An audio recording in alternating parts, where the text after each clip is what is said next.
Pelatihan dan simulasi penanggulangan gempa oleh Badan Penanggulangan Bencana Daerah Provinsi DKI Jakarta.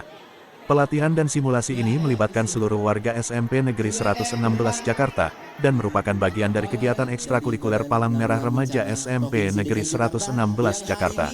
Kegiatan berlangsung tanggal 19 November tahun 2025. Tentang bagaimana caranya menghadapi sebuah situasi ketika Terima kasih Pak Dimas yang telah memberikan kesempatan kepada Ibu untuk membuka kegiatan kita hari ini.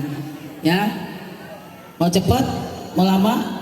Pasti lama, karena kalian kali ini belajarnya itu adalah di lapangan. Siapa yang bilang panas? Ya, coba perhatikan. Hari ini kita kedatangan dari tim Badan Penanggulangan untuk kita semua. Ya, bisa kalian mengikuti sampai akhir nanti. Ya, karena hari ini kita belajar. Pilih mana? Pilih pulang tepat waktu. Saya di Badan Penanggulangan Bencana sebagai logistik dan peralatan. Kita di sini akan belajar mengenai gempa. Ya, seperti yang Ibu tadi bilang, kalau bencana itu nggak ada yang tahu, betul? Maka dari itu kita harus mempersiapkannya. Mudah-mudahan berjalan dengan lancar ya. Pagi rekan-rekan. Oke, posisinya boleh teman-teman PMR.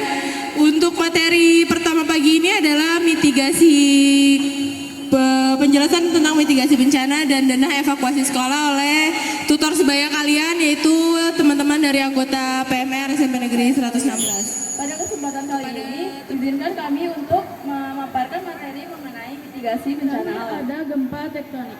Gempa tektonik adalah guncangan yang terjadi di bawah permukaan tanah akibat pergeseran atau pergerakan lempeng-lempeng tektonik di bawah permukaan tanah.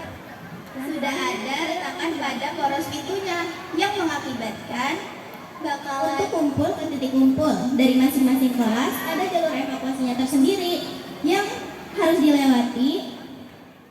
Pagi Bapak Ibu, hari ini kita kedatangan tamu, ada kegiatan dari BPBD, Badan Penanggulangan Bencana Daerah, oleh Bapak Andrianus dan juga Kak Ica sebagai pelatih PMR.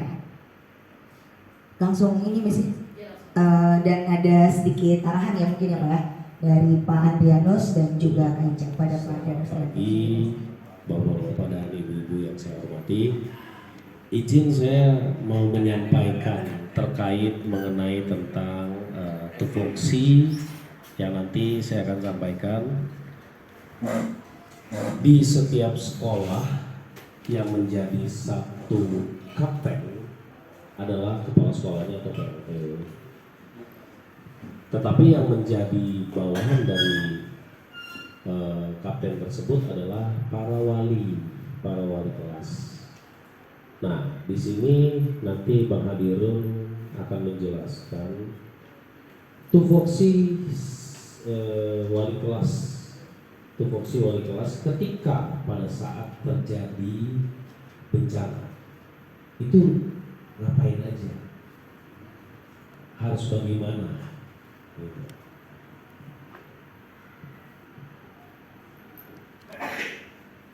Kemungkinan udah ada gambaran.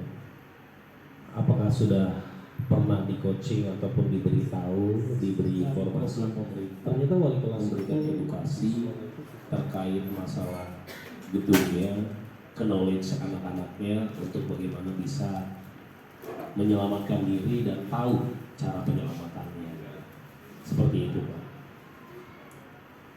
Selanjutnya mengenai tentang tupoksi wali kelas, itu nanti diarahkan oleh Bang Hadirun. Saya panggil ini abang saya, ini senior saya, kurang lebih gitu.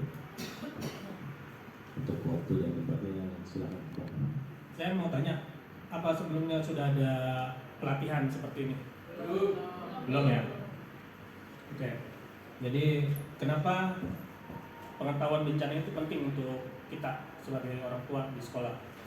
Karena ketika bencana terjadi, murid-murid itu pasti akan mencari gurunya, nggak mungkin cari orang tuanya yang jauh di rumah, pasti gurunya, yang terutama adalah wali kelas atau guru yang sedang mengajar. Nah, dalam kondisi seperti itu kita berharap guru-guru yang ada di sekolah itu sudah pernah lah atau setidaknya sekali atau 2 kali mengikuti pelatihan seperti ini. Jadi dari BPBD itu ada namanya SMAB, SMAP, Sekolah Madrasah Aliyah Aman Bencana. Kita ada 10 indikator di mana yang menyatakan kalau sekolah itu adalah tempat yang aman lah untuk ketika terjadi bencana itu sudah aman gitu. Pertama yang tadi disebutkan sama Bang Andrianus, peta aman bencana. Jadi dari peta yang dibuat ini kita sudah bisa tahu nih kemana dia akan kita berada dan bahkan kemana jika terjadi bencana. Terus kedua, peta itu juga menunjukkan lokasi ke lokasi yang saya lihat belum ada di sini Bu ya.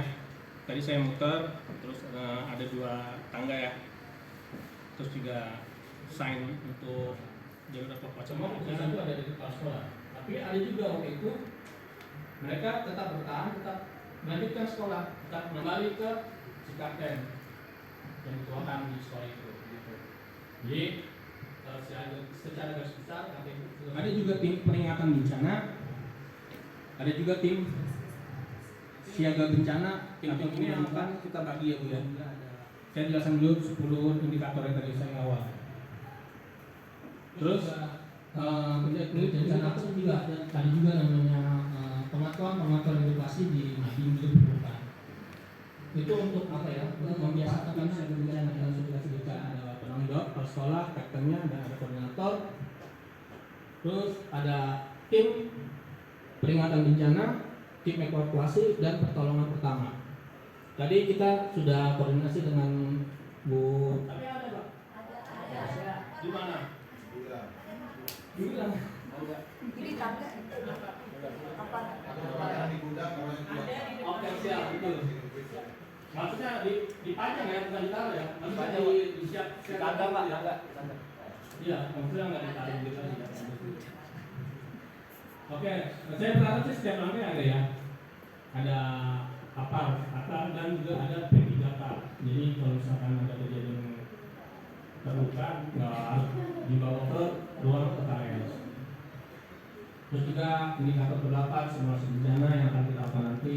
Terus nanti ada setelah simulasi bencana kita melakukan evaluasi. Indikator ke-10 adalah sosialisasi tentang bencana kepada wali murid. Oke, Ibu. Masalah simulasi bencana ini kan biasanya yang ditonjolkan itu gempanya ya. Ya, ini yang saya bingung pasca gempa, apalagi digadang-gadang akan terjadi tsunami setinggi 34 meter. Oke lah, tadi sosmed itu fine-fine aja, kita sudah paham. Tetapi pasca itu, nah permasalahannya ketika tsunami itu besar, gempa itu besar, 7, misalnya ke atas gedung. Nah, pertanyaan Bapak tadi, kalau seandainya terjadi tsunami, ini dalam case juga beda cerita ya, karena sebagian besar bencana terjadi itu kematian bukan karena bencananya, tapi karena kita berusaha bersama-sama buat keluar dari bencana itu. Kata saya berbagi supaya mereka melihat kalau saya udah kasih lihat kayak gini, saya berharap jangan takut. Karena apa? Karena disinilah tupoksinya kita latihan sama-sama. Orang tidak mau latihan, dasar hukumnya cuma dasar keinginannya cuma satu. Yang pertama aduh dandanan saya ini hancur. Ayo pegang palanya Pak, pegang lehernya, nunduk Pak. Aduh, kerudung gua. Aduh, makeup gua jatuh, bulu mata gua jatuh, atau mungkin pakaian gua. Enggak nyaman nih kelihatan gitu. Tapi saya mau kasih tahu, ketika terjadi bencana kayak gitu, yang cantik biasa. Jadi kita melindungi ya pangkal leher, kepala, muka. Ya. Ini kan kita di kelas Pak, nggak mungkin anak-anak buahnya masing-masing. Yang ini kita ajarkan ke anak-anak ya, ini bahaya ya. Hah? Nah itu dia, ada yang nggak usah berpapar dengan benda.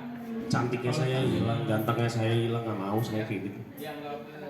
Padahal itu buat keselamatan. Tahu ketika terjadi bencana kayak Pak Dimas udah nggak perlu disuruh lagi sama kapten. Iya. Karena udah bekerja sendirinya gitu kan. Iya.